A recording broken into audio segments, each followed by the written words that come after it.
Hello, dear friends. First of all, welcome to your own channel of Dear Sir and accept the greetings everyone. आज का जो हमारा topic है वो है इंडियन हिस्ट्री से Rowlatt act and Jallianwala Bagh massacre 1919। Topic बहुत ही इंटरेस्टिंग है एंड बहुत ही इंपॉर्टेंट भी है from the examination point of view. So start करने से पहले सारे दोस्तों को ये कहना चाहता हूँ कि अभी तक अगर आपने हमारी यूट्यूब चैनल को सब्सक्राइब नहीं किया है, do please subscribe it. Thank you. तो टॉपिक स्टार्ट करने से पहले थोड़ी सी इंट्रोडक्शन जानने की कोशिश करेंगे about the Rowlatt act and the Jallianwala Bagh massacre 1919। As you might be knowing that the people of India were expecting the British government would accept their demands of constitutional reforms, but in return Britishers gave them two acts। Means समझाने की कोशिश करूंगा मैं, डरने की कोई ज़रूरत नहीं है।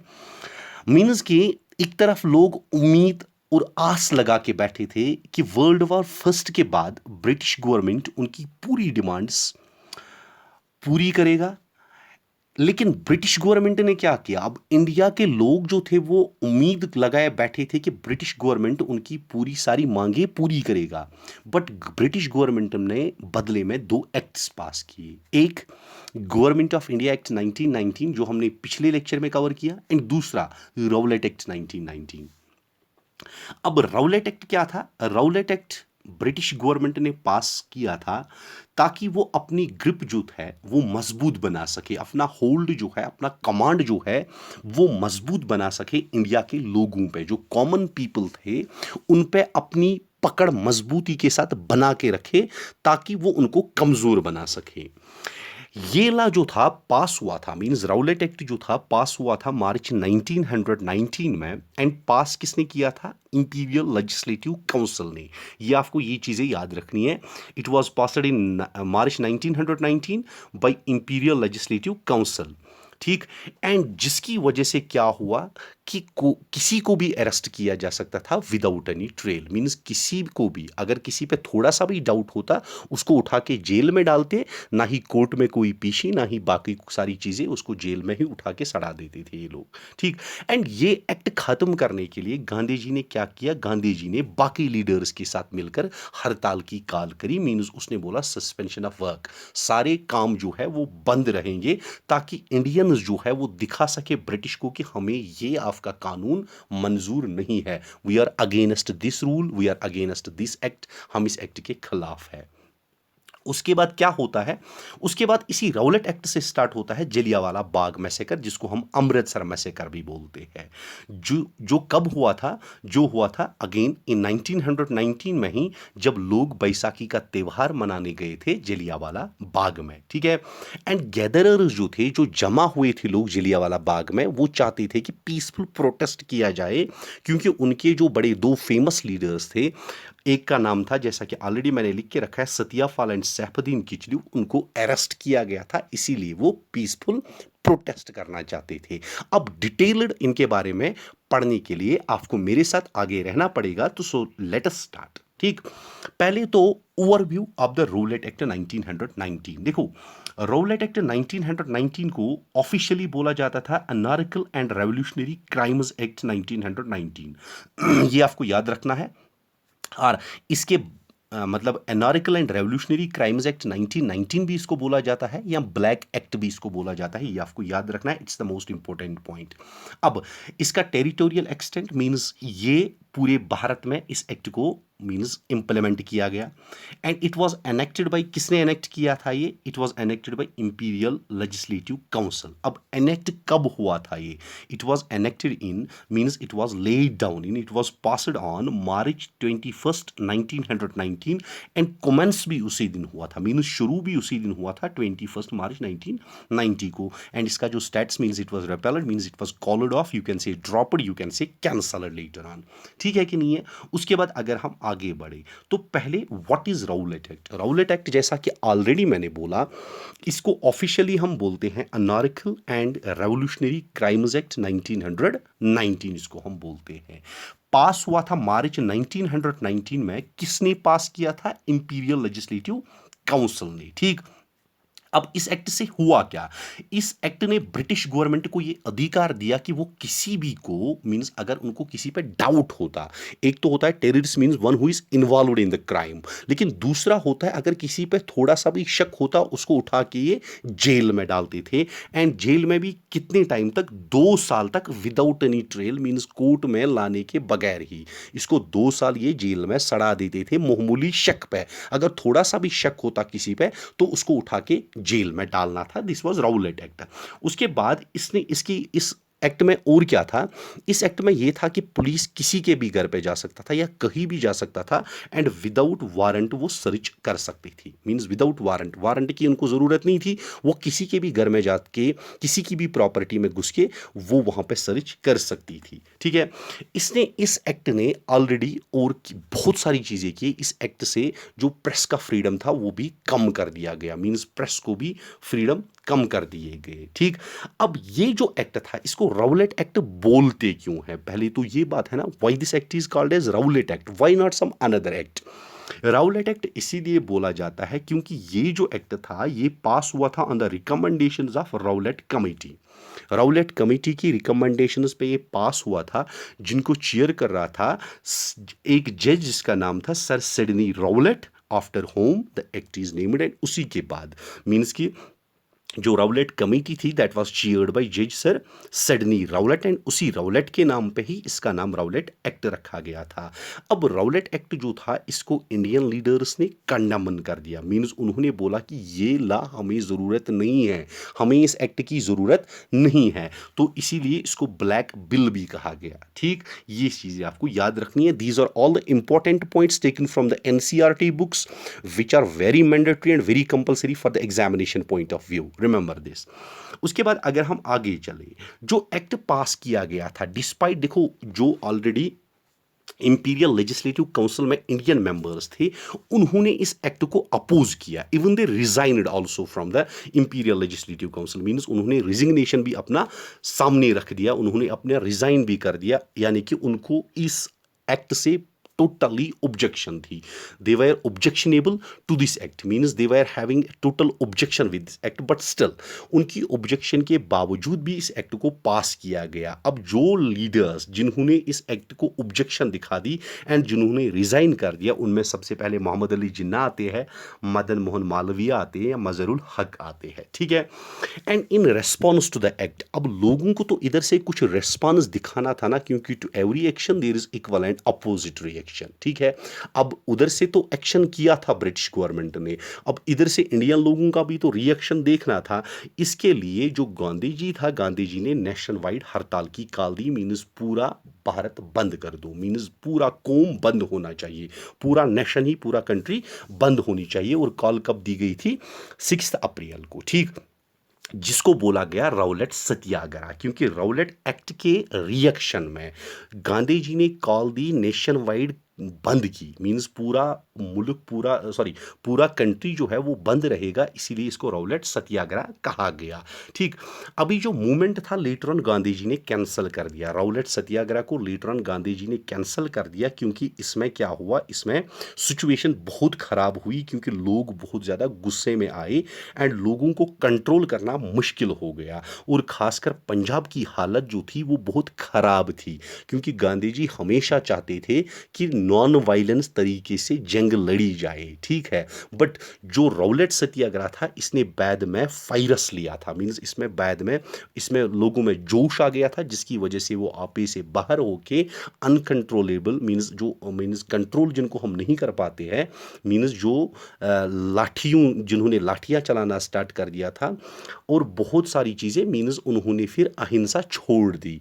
मींस कि they did not adopted that way that Gandhi ji wanted. उन्होंने वैसा नहीं सत्याग्रह किया जैसे गांधी जी चाहता था। गांधी जी चाहता था कि पीसफुली प्रोटेस्ट किया जाए, बट लोगों ने कहा कि नहीं, अब पीस से कुछ नहीं होगा, अब हमको बदले से बदला ही लेना है। ठीक है, तो हुआ क्या, ब्रिटिश गवर्नमेंट का जो प्राइमरी इंटेंशन था वो क्या था, वो ये था कि जो नेशनलिस्ट मूवमेंट है उसको दबाया जाए, जो लोगों के प्रति कौम की मोहब्बत है, जो लोगों के प्रति मुल्क की मोहब्बत है, उस मोहब्बत को ख़त्म किया जाए, उनकी फीलिंग्स, उनकी सेंटिमेंट्स और उनके इमोशंस को दबाया जाए। एंड जिसके लिए उन्होंने बहुत ही दो famous Congress leaders Satyapal and Saifuddin Kitchlew को अरेस्ट किया। ठीक, अब प्रोटेस्ट जो था वो इतना इंटेंस हुआ कि इंटेंस इतना हुआ कि पुलिस से प्रोटेस्ट हैंडल ही नहीं हुआ, इसीलिए मिलिट्री को बुलाया गया ताकि पंजाब में सिचुएशन हैंडल कर सके।